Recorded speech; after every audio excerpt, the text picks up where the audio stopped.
Welcome to Suman TV. ఇంట్రెస్టింగ్గా ఉండే కొన్ని మామూలు కూరలు చేసుకుందాం. మామూలు కూరలు సాధారణంగా ఇప్పుడు బీరకాయ లాంటివి ఉన్నాయనుకోండి, పాలు పోసి చేసుకుంటాము. కొంచెం ఓ ఉల్లిపాయ వేసి కమ్మగా ఈగురు చేసుకుంటాము. శనగపప్పు వేసి చేసుకుంటాము. మేము పులుసు కూర చేసుకుంటాము. మసాలాదారుగా కూడా చేసుకోవచ్చు. అయితే మొదటి కూర నుంచి స్టార్ట్ చేద్దాం. పాలు పోసే కూర ఎలా చేస్తాం? సింపుల్గా ఒక మినపప్పు, జీలకర్ర తాలింపులు వేయటం, బీరకాయ చిన్న ముక్కలు కట్ చేసి నెయ్యి పోపు వేస్తే చాలా బాగుంటుంది. ఉచిత IUI అండ్ IVF కన్సల్టేషన్ కోసం సంప్రదించండి 29. కాసిన పాలు పోసి పాలతో బీరకాయను ఉడకనిస్తే కమ్మగా, మామూలుగా బీరకాయ చప్పగా ఉంటుంది, అది ఇంకా కమ్మగా ఉంటుంది. అది ఇష్టపడే వాళ్ళకి బాగుంటుంది. అయితే పాలు పోసి చేస్తే ఇష్టమే, కానీ మరి అంత చప్పగా ఉంటే బాగుండదు అనుకునే వాళ్ళ కోసం చిన్న కాసిన ఉల్లిపాయలు, వెల్లుల్లిపాయలు యాడ్ చేసి కాస్త డిఫరెంట్గా పాతకాలపు పాలు పోసే కూరని చిన్న మార్పుతోటి చేసి చూద్దాం. బీరకాయ ఒక 2 పెద్ద పెద్ద బీరకాయలు, ఇప్పుడు పందిరి బీరలు వస్తున్నాయండి, ఇంతంత పొడుగుంటాయి, 3.5, 2 కాయలు తీసుకుంటే బోల్డ్ కూర అవుతుంది. చక్కగా చెక్కు తీసేసి ముక్కలు తరిగండి. దాంతోపాటు ఒక పెద్ద ఉల్లిపాయ ముక్కలు చేసి పెట్టుకుందాం. కూర చేసేద్దాం. బీరకాయ చిన్న ముక్కలు తరిగాం, మరీ చిన్నవి కాదండి, మామూలు మీడియం సైజు ముక్కలు. తర్వాత ఉల్లిపాయ చిన్న ముక్కలు తరుక్కోవటం వేసుకుంటే, ఒక పచ్చిమిరపకాయ వేసుకోవచ్చు అండి. మనం కారం వేస్తాం కాబట్టి పచ్చిమిరపకాయ వేయకపోయినా పర్వాలేదు. స్టవ్ ఆన్ చేసుకుని ఒక ప్యాన్ పెట్టుకోవటము. మనం ఏ మూకుళ్ళలో చేసుకుంటాం, దాకలో చేస్తాం కదా కూరలు చాలామంది. ఇవాళ రేపు చాలామంది ఇళ్లలో మట్టి దాకలు చూస్తున్నానండి. మట్టితోటి ఇట్లా వెడల్పుగా పొట్టిగా ఉండేవి కూరలు చక్కగా ఈవెన్గా ఉడుకుతాయి. ఎందులో అయినా చేసుకోవచ్చు. దీనికి చాలా ఎక్కువ నూనె అక్కర్లేదండి. కొలత ప్రకారం వేద్దాం చూడండి. 1 స్పూనున్నర నూనె చాలు. తాలింపు 1 తిరగమాత, తర్వాత ఏమో ఉల్లిపాయలు వేగడానికే అనమాట. అంతకంటే ఎక్కువ నూనె అక్కర్లేదు. నూనె కొద్దిగా కాగనిచ్చి శనగపప్పు అవి వేయనండి నేను, మీకు చాయిస్ ఉంటే వేసుకోవచ్చు. కొంచెం ఆవాలు, మినపప్పు, కొద్దిపాటి జీలకర్ర వేస్తాను. ఒక చిన్న స్పూన్ ఆవాలు వేద్దాము. ఆవాలు పేలట మొదలు పెట్టంగానే ఇంకో చిన్న స్పూను మినపప్పు వేగుతుండగానే కొద్దిగా జీలకర్ర. ఇది కూడా చాయిసేనండి, కొంతమందికి నచ్చదు, మానేయండి, నచ్చకపోతే ఏం పర్వాలేదు. ఒక రెబ్బ కరివేపాకు, ఒక 6-7 వెల్లుల్లిపాయలు. ఒకవేళ మీకు దెబ్బ కొట్టి వేద్దామంటే కొంచెం అట్లా నలిపి వేయండి, వాసన చాలా బాగుంటుంది. చిన్న ముక్కలు చేసుకున్నా బాగానే ఉంటుంది. ఇష్టపడని వాళ్ళు తీసేస్తారని ఇలా వేస్తానన్నమాట, వాసన వస్తుంది అంతే.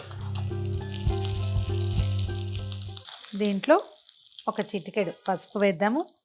తర్వాత పసుపు కొంచెం నూనెలో కలిపేసి ఒక పెద్ద ఉల్లిపాయ ముక్కలు చేసి పెట్టాం, అది వేసేస్తాం. కొద్దిగా ఒక్క చిటికెడు ఉప్పు చల్లితే ఉల్లిపాయలు నీరు వదిలేసి చకచక్క వేగిపోతుంది. ఉల్లిపాయ వేగిపోయింది. మళ్ళీ మనం వేసిన నూనె విడివిడిగా కనపడడం మొదలు పెట్టంగానే బీరకాయ ముక్కలు వేసేది. మీకు ఇంకా చిన్న ముక్కలు చాయిస్ అయితే బాగా చిట్టి ముక్కలు కూడా తరుక్కోవచ్చండి. మేము ఒక రకం మీడియం సైజు ముక్కలు కట్ చేసుకున్నాము. కూరకి సరిపడా ఉప్పు వేసేద్దాము, సరిపడా కారం కూడా.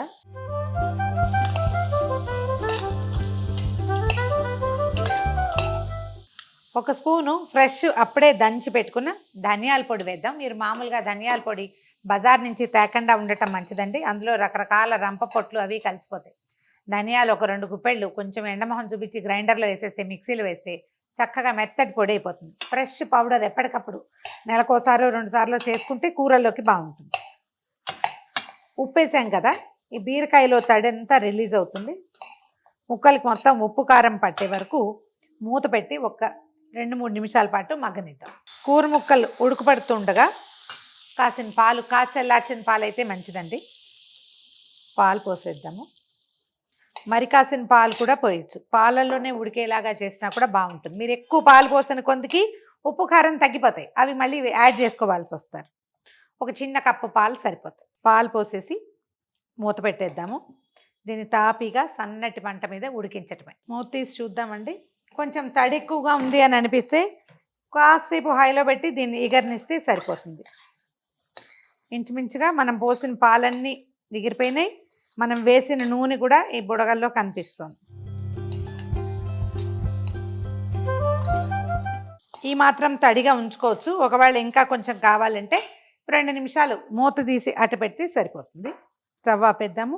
దీని మీద ఇంకా పైన గరం మసాలాలు గట్రా ఏమీ వేయట్లేదండి. పాల రుచి తొలగిపోతుంది మనం కనుక గరం మసాలా వేస్తే. వెల్లుల్లి మోతాదుగా ఎక్కువ వేయాలి. బీరకాయ ముక్కలు ఎక్కువ, ఉల్లిపాయ ముక్కలు తక్కువ కదా. ఇలా చేస్తే పాల రుచి ఉంటుంది, కూర బాగా అంటే మరీ చప్పగా లేకుండా కొంచెం రుచికరంగా కాస్త పుల్లగా తెలుస్తూ ఉంటుంది అనమాట. పులుపు ఉప్పు కారం కనపడతాయి. కొద్దిగా కొత్తిమీర వేసేద్దాము. వాసన బాగుంది.